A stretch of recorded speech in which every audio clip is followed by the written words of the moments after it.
One of the most successful weapons on the Ukrainian battlefield has reportedly been the next-generation anti-tank weapon NLAW. Utilizing a larger tube diameter and warhead, while still being a disposable rocket system. NLAW, developed by Sweden's Saab, weighs 27 pounds and has a combat range of 65 to 2,600 feet.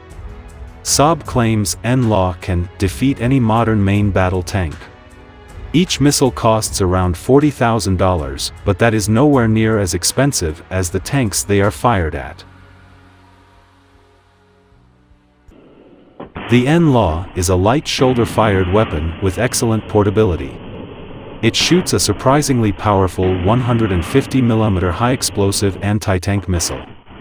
The single-shape charge warhead of the NLAW has been designed to defeat modern MBTs pitted with explosive reactive armor.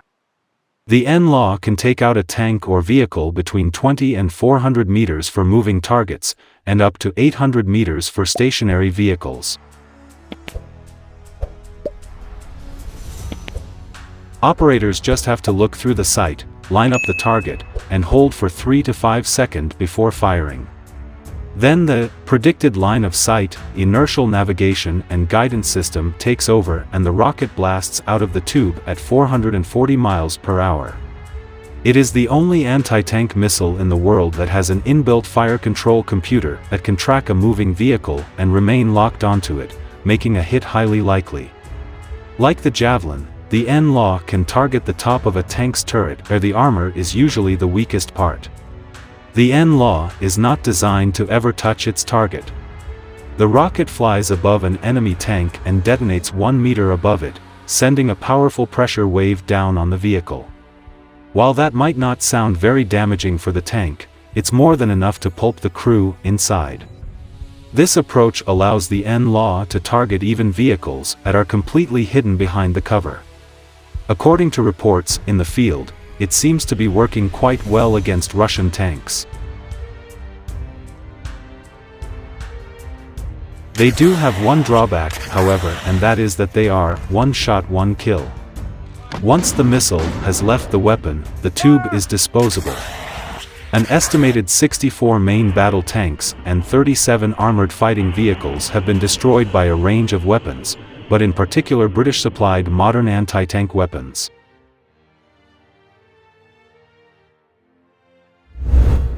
The development of NLAW started in 1999 and has been in production since 2008. The missile has been optimized from the outset to combat tanks and other armored vehicles. The NLAW has been developed for the British and Swedish need for a weapon that gives individual soldiers the capability to combat a modern tank in all conflict situations and in all environments.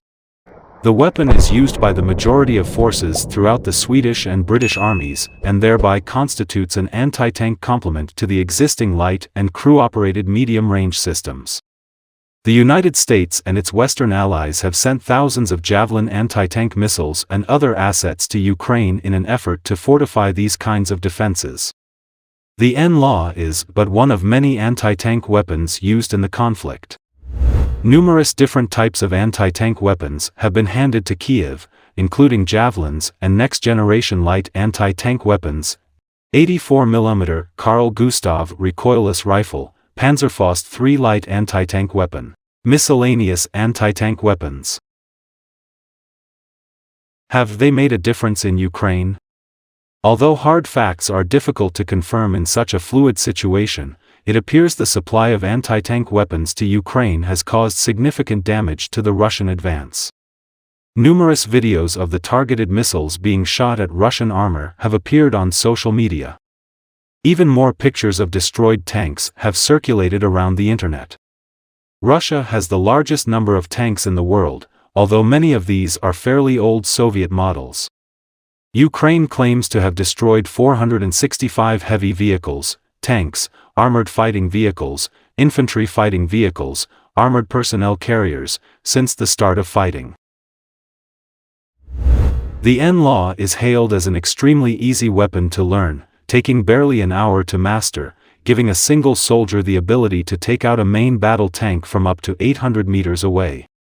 As one defense source put it, it turns the hunted into the hunters. With the fact they can be operated by 1 or 2 soldiers, they have significantly advanced ground combat, making tanks' previous dominance much reduced.